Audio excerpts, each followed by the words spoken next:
Hey guys, welcome. So thought I'd bring you in my milk shed. I want to show you guys real quick. She's being not so patient with me. This is my milk goat Tootsie right here. She's got 2 kids that are on her most all the time. And as long as I keep her food bowl filled, she is happy. So I'm going to top her off. Hey Jim, welcome. So I wanted to show you, let me get her food so she can actually be patient with me. My process as far as milking goats. So I start by brushing them. She does have some long hair back here on her back haunches, and she does pick up, hey Amber, welcome. So she picks up a fair amount of debris out in the yard. So I start by brushing her off. And I get underneath and on both sides. And I always bring down, I bleach these rags every time I use them, and I pitch them out about once to twice a year depending on how grody they look, because they can harbor bacteria after a while. So I figure it's worth the investment to have new clean rags as frequently as possible. But I have a bucket.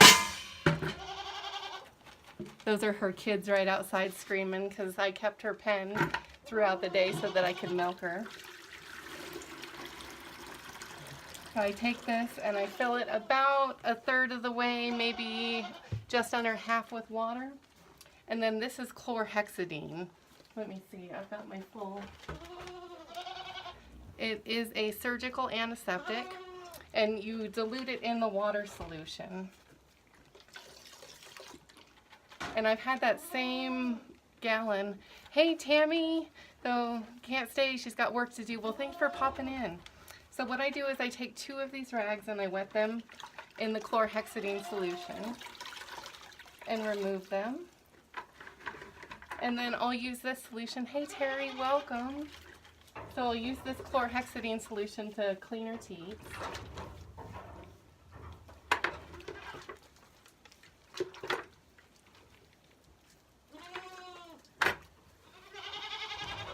Then I'll wipe her down with one of these rags.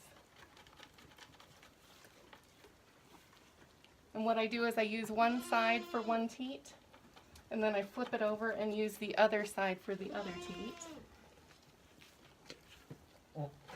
And then I do the same thing with the second rag.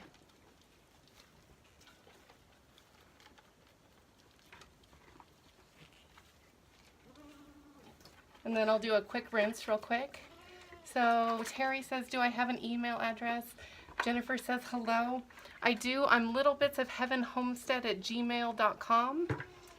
I have to warn you that I am kind of terrible about checking my email, but I do try my best. So then I've got a 3rd towel, and this is dry. And so I will wipe down the one teat, and same thing I did with the other towels is I'll flip it over. So I'm always using a clean surface on each teat. Then this thing here is a little strainer, and so this way if your animal that you're milking has mastitis or blood in the milk, this is one way you can check it. You always want to clear the teats 2 to 3 times. So hey Linda, welcome. So, and this is a good way to clear the teats. And so what you're looking for is anything chunky that may pop up on top. This is all clear and good. So I'll do each side. And what that does is if there's any bacteria, because they're outside laying down on the ground, so if there's anything just right there in the tip of the teat, you're flushing it all the way out. So not only did we do a chlorhexidine solution, we've also cleared anything that was in the pathway of the, hey, kicking it with Karen, welcome. So this is, you don't keep this, you'll just clean it out and pitch it. I keep this here in my milk shed all the time, and then take it in and wash it every once in a while. You're not using this for any other purpose other than to check the milk itself. So then here is my milk bucket, and what it's got is the bucket itself. Stainless steel is preferred, and then I've got a filter in here, and you can see, so Terry says, want to send you a video. Feel free to send it to littlebitsofheavenhomestead@gmail.com. Hey James with Backyard Self-Reliance.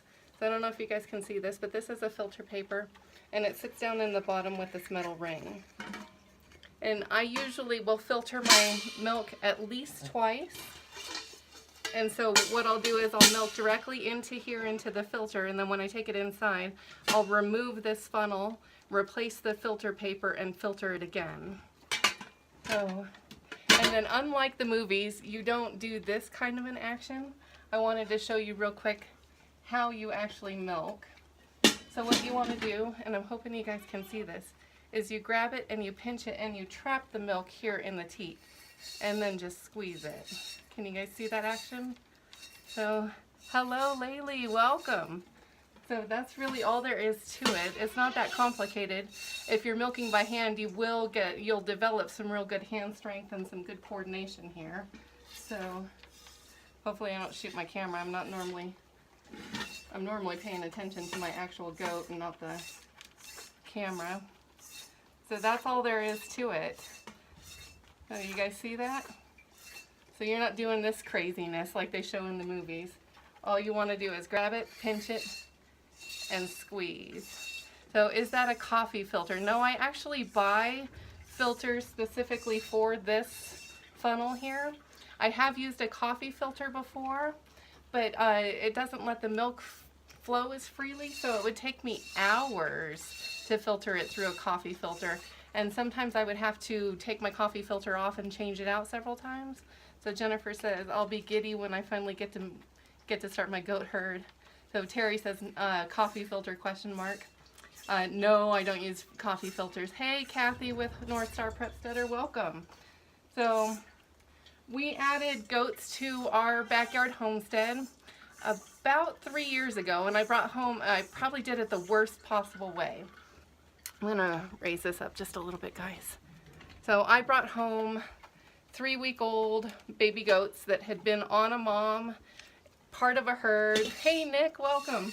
They had never been on a bottle. They had never drank anything other than directly from mom's teat.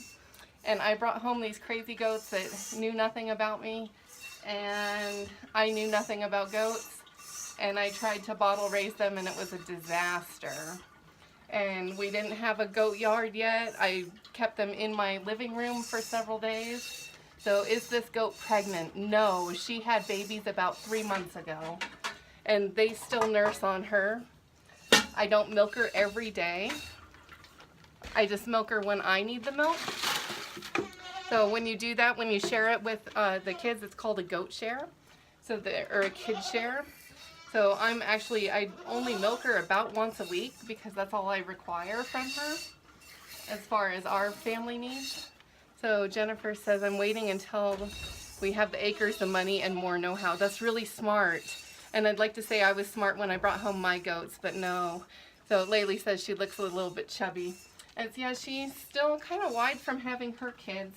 As soon as I get her out of milk, she thins right up, but she kind of stays chubby on me, and I don't complain. I'd rather have my animals be on the chubbier side than the skinny side. So, yeah, we brought home, so Terry says, later, would you list the product or where to buy? I will do my best. I always have an Etsy link to our Dirt Patch Heaven store. I do have some of my soaps in there. I do need to update my soap list desperately. I actually need to get into the kitchen and start making soaps because I've been slacking. But I do have recipes on there, so like if you're looking for a goat milk soap recipe or a goat cheese recipe, we do have those listed on our Etsy store. It's for a nominal, small amount of payment, and it's mostly just to help support our homestead. So let's see. Fotonia says, hi Catherine, you're not a slacker, soap takes time to cure. It does, but I am a slacker in that I haven't been in there getting it done, and I really should be. But I'm trying to juggle 5 million things every single day, and it's one of those things that kind of gets dropped through the cracks. So to go back to my goat story, we did it totally wrong. Brought home these itty bitty babies that had never been bottle fed. I didn't know what I was doing. Luckily, they took to pellets and hay right away. They survived. But if you're going to bring home baby goats, know if you're doing it to milk them, that you're looking like a 1.5 to 2-year commitment. And I was fully aware of that when we did it, and we were prepared to do that. But we also didn't have housing prepared for them, so I don't recommend do as I say, not as I do in that situation. It's definitely best to have housing and yard and all of your necessities on hand first. So let's see, I always get a kick when you're doing chores in your good clothes. That's funny. Yeah, I just kind of roll from the house to outside. I came out the other day because my peas were honking and I thought we might have a coyote in the yard, and I was actually in a pair of high heels. I have no idea why. So, all right, well, this is really all I wanted to show you. It's not that complicated to milk. I would probably be done right now if I were paying better attention. She's getting a little annoyed at me because I'm not paying attention to her. So I am going to drop you guys off. I might pop back in here in a few minutes when I get her all milked out and show you how to filter on the when I take the milk inside. It's really just like a 30-second process. So if I do pop on, that's going to be a really fast video. So this is all I had for you guys. I might see you in a few minutes, so I hope you join me if I do pop on here in a few, and thanks for joining me now. We'll talk to you later. Bye.